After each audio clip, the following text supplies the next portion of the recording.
You know what's really wild to me about celebrity relationships, especially ones like Justin and Hailey Bieber, is how they're never allowed to just exist in their own timing. Everything feels rushed by the internet, like there's this constant pressure to move to the next chapter before the current one has even settled, and right now that pressure is centered around the idea of baby number 2. And before anyone gets emotional, this isn't about judging Hailey for wanting more kids or painting Justin as incapable, it's about reading the room, reading the patterns, and being honest about what we're actually seeing versus what people want the story to be. Because lately there's been this narrative floating around that Hailey really wants another baby, and Justin's team is allegedly saying he's not mentally ready yet, and honestly, that tension alone says a lot. When someone is finally stable after years of chaos, the worst thing you can do is rush stability as if it's permanent by default, because stability is fragile, especially for someone like Justin, who grew up without emotional protection and was thrown into adult spaces long before he ever had the tools to process them. And I don't think people fully grasp how much that kind of upbringing permanently alters your nervous system. You don't just outgrow that, you learn to manage it, and even that takes time. When Justin became a father for the first time, you could tell something shifted internally. Not in a fairy tale way, not in a everything is fixed now way, but in a sobering way. It felt like becoming a parent forced him to confront parts of his own childhood that were never safe, never innocent, never guarded the way they should have been. And when you've lived through that kind of early exposure, parenthood doesn't just bring joy, it brings fear, constant fear. Fear of repeating cycles, fear of failing, fear of not protecting enough. So when people casually talk about a second baby like it's just another milestone,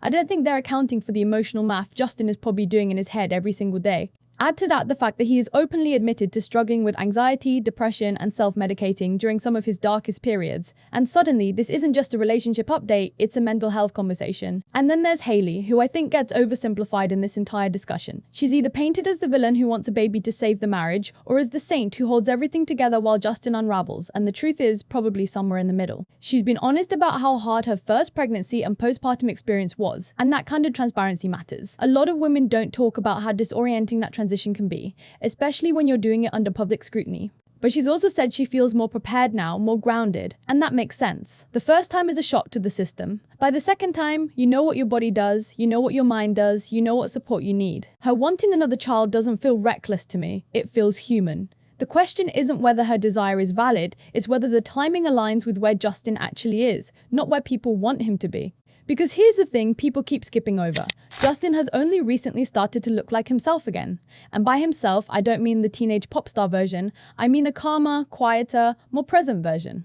We've seen fewer public blow-ups, fewer confrontations with paparazzi, fewer moments where he looks visibly overwhelmed. And that doesn't mean he's healed, it means he's managing. There's a difference. Managing is learning how to stay afloat. Healing is learning how to swim without fear. And you don't rush someone from one stage to the next just because the optics look good. Especially when he's still grieving the loss of his grandfather, Bruce Dale, who wasn't just family, but a grounding force in his life. Losing someone like that doesn't just hurt, it destabilizes. It removes an emotional anchor, and that kind of loss lingers longer than people realize. What's interesting is how much Justin's environment seems to affect him. When he's in places like Japan, his entire demeanor changes. He slows down, he softens. He becomes more affectionate, more attentive, more present.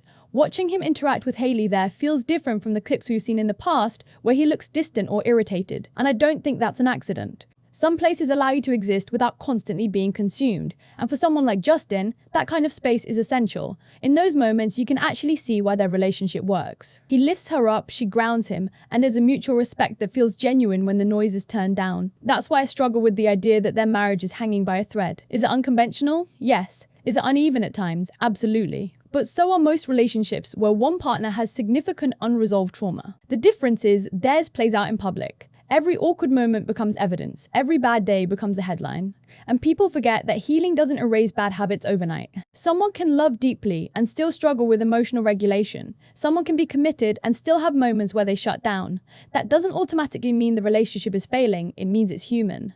What concerns me more than Hailey wanting another child is the idea that people expect Justin to constantly prove he's better now. He starts a brand, he collaborates creatively, he shows affection on a live stream, and suddenly the narrative becomes, see, he's fine, what's the problem? But mental health doesn't work like that. You don't graduate from it, you maintain it. And maintenance requires consistency, not added pressure. Parenting one child while managing fame, grief, and personal recovery is already a lot. Adding another child might be beautiful one day, but only if it comes from a place of stability, not urgency.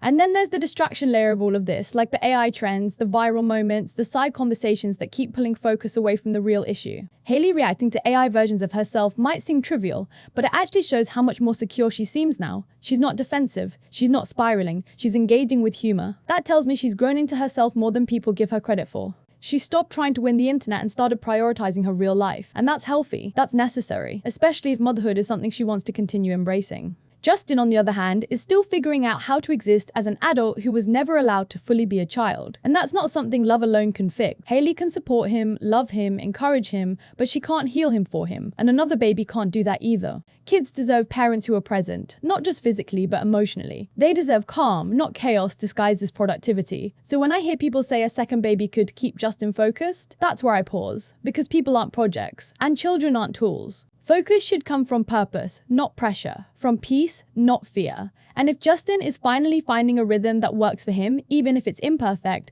that rhythm deserves protection. Hailey deserves to feel hopeful about her future family. Justin deserves to feel safe in his present mental state. Both of those things can be true at the same time without forcing a decision that doesn't need to be made right now. What I see, honestly, is a couple that functions best when they're allowed to move slowly, when they collaborate instead of perform, when they focus on building something together rather than proving something to everyone else. And maybe that's the real takeaway here. Not whether they'll have another baby tomorrow or next year, but whether they're learning to choose peace over pressure. Because if there's one thing Justin Bieber has earned after everything he's been through, it's the right to not rush his healing just to satisfy a narrative. And maybe that's the part people don't want to hear, because it's not dramatic, it's not explosive, and it doesn't fit into a headline. But real growth rarely does. Sometimes it looks like calm days instead of big announcements. Sometimes it looks like choosing stability over spectacle. And sometimes it looks like saying not yet, even when the world keeps asking what's next.